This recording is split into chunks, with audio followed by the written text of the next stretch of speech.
Hello, my name's Ben. And my name's Josh. Welcome back to FPL Graduates and welcome back to another video. In today's video, we're going to be looking ahead to our Game Week 28 teams, seeing how they shape up despite the carnage that we had within the FA Cup at the weekend. We'll have a look at some issues and some problems within our teams and how we're going to address that blank in 29. So without further ado, let's get into the video. Okay, then. So, yeah, getting into my team, we're off the back of a 10k red arrow to 360k in the world. Had a bit of a stinker with my two free transfers last week. So, in the video last week, you would have seen I was thinking of bringing in Cunha. I changed my plans, took out Trent for Dorgu. Terrible. And to basically afford Jarrod Bowen in the midfield, who I took out Morgan Rogers for, who was going to be benched anyway. Morgan Rogers would have come on due to the Isak injury, and he was obviously absent from the matchday squad. And then Dorgu decided to get a red card, which was super frustrating, especially in this sort of period of the season where we're heading into a blank game week. And it sort of shows that, you might have to wait until the very end to bring in those players ready for game week 29, as we've seen over the FA Cup weekend, as Ben alluded to as well. So, yeah, a little bit of a slap on the wrist for being a bit more patient with the transfers. Didn't pay off this week, but I do think Jarrod Bowen hopefully can pay me back in the next few game weeks. Starting off in goal, then we're going to go with Jordan Pickford this week. Wolves away, I think, is a good fixture now for Everton. Obviously, no Mateus Cunha in that game. I struggled to see where Wolves are going to create enough chances to trouble this Everton defence. They don't have Hwang, they don't have Guedes as well, so they are really sort of struggling for numbers. And I mentioned in our transfer targets video, I could expect someone like Ryan Aït-Nouri maybe venturing into those attacking 10 positions that we've seen in the past. I am doubling up on that defence as well with Mykolenko. I just think it's a valid option to go for this week with obviously the absentee of Cunha. So happy to do that. It's the second time I've done it in the last 3 weeks, I think. It didn't pay off against Man United when it probably should have done. So hoping it does this time around against Wolves. Levi Colwill's up next against Leicester at home. Absolutely buzzing with his haul last week. He's single-handedly saved my game week, really, due to obviously the bad decisions from me. So very thankful for that. And then Gabriel rounds off the defence against United away. I'm being quite optimistic, but I generally could see 4 clean sheets in that defence this week. Just judging by the attacks that the teams are facing, they're probably some of the poorer attacks, especially without Cunha, for Wolves in the league. What's your thoughts on that defence, Ben? Yeah, I think it's a very strong defence this week, and we've had the issues in your defence over the last sort of generally this season. There's been a couple of Season, sort of yeah. problem points, but yeah, it's looking fairly strong this week. The Everton double defence is really nice differential. I don't think many managers will have. Of course, it's a little risk going sort of to that, but there is high reward with that as well in terms of the upside. And then, yeah, I do agree with you in terms of the Arsenal defender and the Chelsea defender. Yeah, there definitely is potential of clean sheets there. In terms of attacking threat, I wouldn't expect too much this week. The Mykolenko assist last week was, a fair rarity, but we moved from that. And yeah, all in all, fairly strong.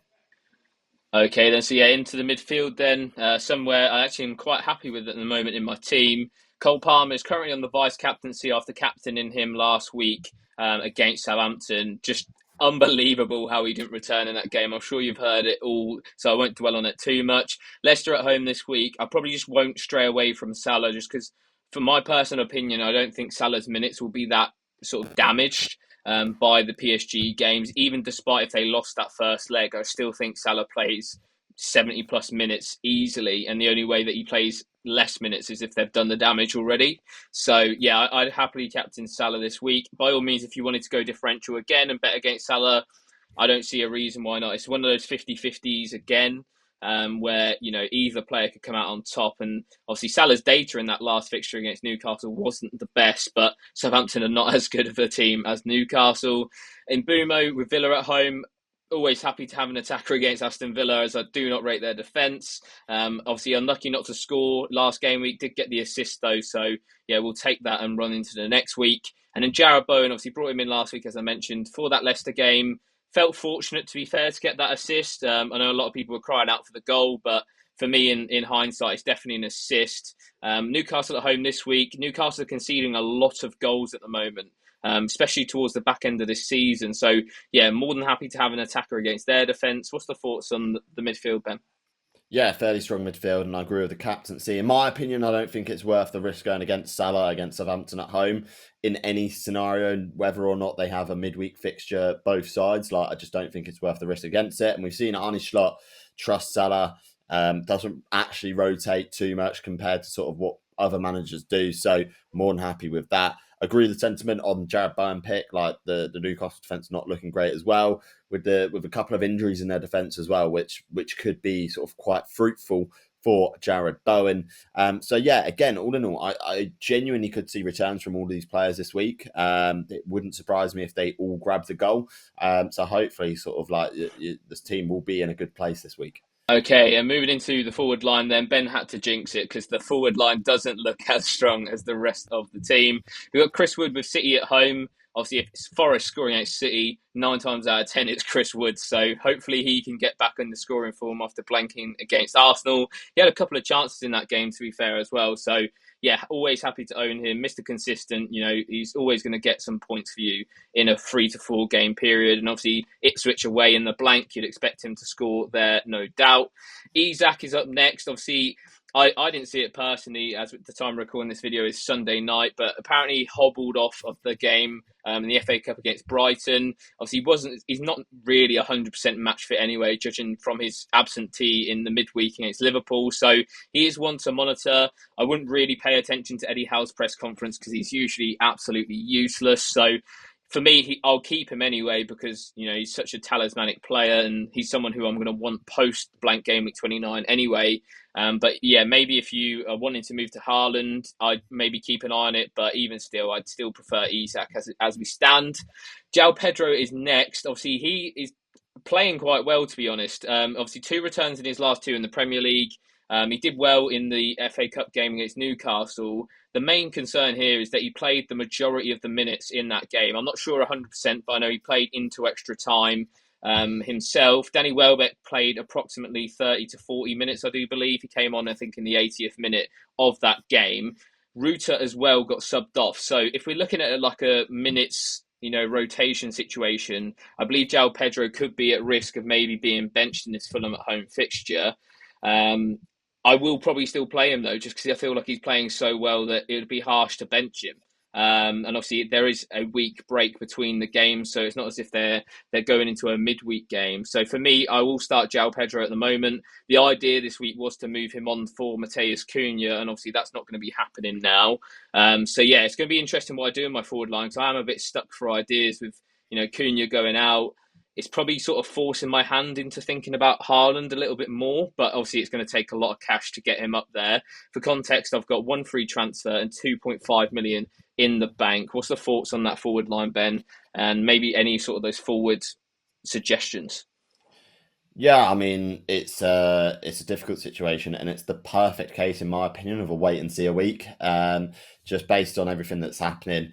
Isak, we saw some news from Eddie Howe post match, and he said it was more precautionary than anything. I think we can never be too sure on Eddie Howe in terms of his press conferences, anyway.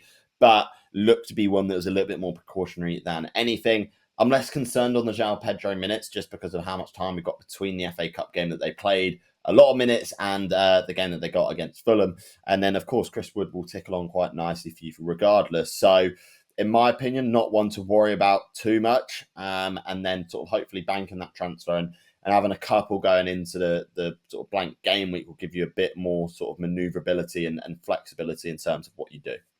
Okay, so moving on into my team, and we're off the back of another green arrow. It's 2 or 3 now in a row, and we're up to 160k. So we're climbing back to the ranks that we were at in the earlier points of the season. So to start off in goal, and I've gone with the double Arsenal defence again this week. My hand's a little bit forced in terms of defence, given that I have Lewis Hall, who's injured, and Harwood Bellis, who's playing Liverpool away. So this is going to be sort of enforced. I was always looking at starting both Raya and Timber in my team this week. Manchester United away is not a bad fixture from a defensive point of view. And like I said in our transfer targets, Arsenal are gonna have to look at not conceding, because this point can't lose any fixtures really between now and the end of the season. So yeah, I envision hopefully a clean sheet there. Mikalenko, of course, the same as Josh. I don't mind the Wolves away fixture at all, so really happy to have him in. And then Trent with Southampton at home, very happy. And it was always the plan to hold 3 Liverpool players going into the Southampton at home fixture because it is a prime fixture. Of course, a lot of doubts coming up because of the PSG game. I think a lot of that is, a lot of fuss for nothing because I don't think it's going to affect the team lineup from Arne Slot all that much. Anyway, so Josh, what's the thoughts on the defence? Yeah, I think it's a good idea to go double Arsenal. Like I mentioned when I briefly talked about Gabriel and my team, I think United offensively are poor and do struggle to score. And it's usually Bruno Fernandes who's got to orchestrate something out of nothing when that happens. So for me, if I had double Arsenal defence, I'd be equally playing them as well this week. Trent, again, really nice, like almost like a differential going into this week because a lot of managers like myself have sold him. Obviously, there is that question mark about minutes. Depends what your take on it is. Obviously, Ben's not too worried about it. So should be all good on that. If anything, I think it could be a case of maybe his clean sheet gets banked a little bit earlier, like we've seen in recent weeks. City, we saw it against Wolves as well, where obviously they lost the clean sheet after that. So it can have its positive impact as well as potential negative ones. And Mikalenko, that Everton defence, I think, I wouldn't put money on it, but I do think it's a good chance that Everton keep a clean sheet this week. Okay, so moving on into the midfield, and the midfield's looking fairly similar to Josh's in regards of Salah on the captaincy, been fairly set on Salah from minute one of seeing this bus team for Gameweek 28. Cole Palmer on the vice, I still think is a good option despite the blanks that he's had recently. Leicester at home is a good fixture, and I don't anticipate this run carrying on for too much longer without some Cole Palmer returns. Mbeumo and Rodgers are playing each other this week, and I envision quite a few goals in this fixture between Brentford and Aston Villa. Hopeful that Rodgers does get the start. He was benched in the FA Cup fixture and did get some minutes coming on off the bench as well. So fairly happy with him and fairly sure that there's no injury concern really with him. Josh, fairly sort of similar midfield. What's your thoughts on it? Yeah, I'll just touch on Rodgers. Obviously, we've been over the other three. I think, again, a decent asset this week. Brentford away, a nice fixture. Not necessarily the best, but you'll definitely be happy playing him in it. Can be dangerous. And it's quite nice that he's got the rest. I think that's one thing that a lot of managers were concerned about is that sometimes he does look like he's been playing a lot of minutes. He just seems a bit knackered out there. So, that rest should do him good. And obviously, Champions League games for Villa will be interesting, against Bruges, but I still think you'll get a start against Brentford.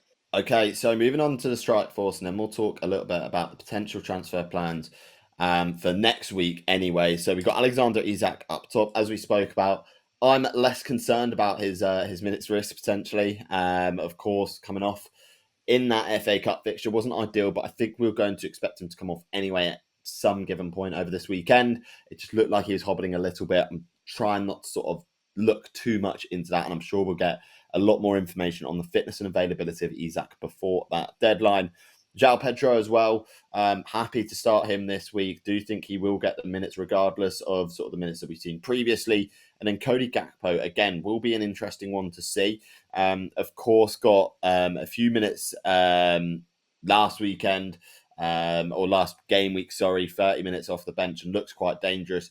I do think, and it's sort of general consensus that Arne Slot does quite like Cody Gakpo in terms of an asset, and he did nearly get a return in that fixture. So I do hope that he will get 60 minutes against Southampton. I don't think that's guaranteed by any means, and it's going to be a little bit of a minutes risk. But because of how good the fixture is, because it's Southampton at home, because I've held him for the couple of game weeks where he has been injured, it makes sense for me to start him. It makes sense for me to play him. I do think there's a really high ceiling potential here with the Liverpool assets. So that's the team. Dango, Tara, Hall and Harwood Bellis on the bench. We've currently got 3 free transfers, 0.8 million in the bank. So in an ideal world, I'm not going to make a transfer this week, and I'm going to make 4 free transfers next week to enable me to get out a full 11. For me, it's very important to make sure that I do bank this transfer and wait as long as possible to make any of the decisions. I've got enough money to make most moves I want to.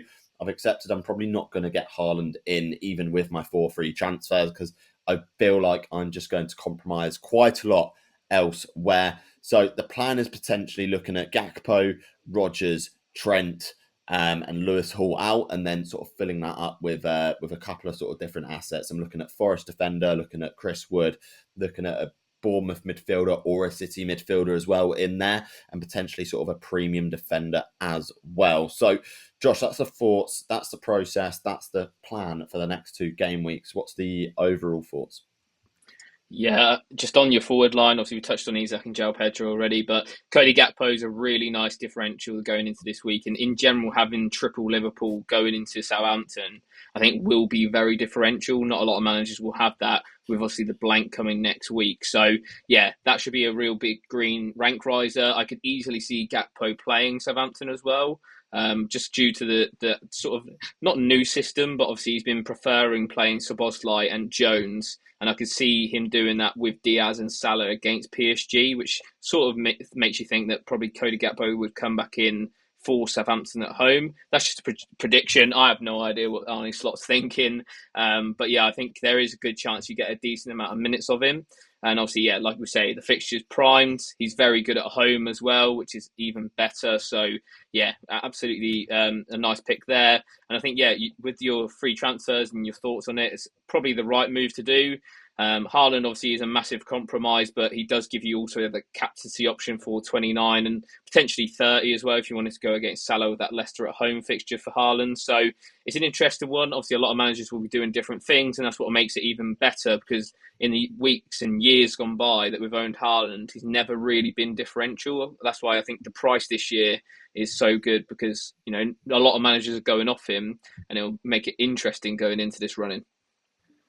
Okay, then there's our Gameweek 28 team reveals. It's really building up this season to an exciting end. Obviously, doubles, blanks coming in thick and fast order. Make sure you stay subscribed if you want to navigate through them as best as you can.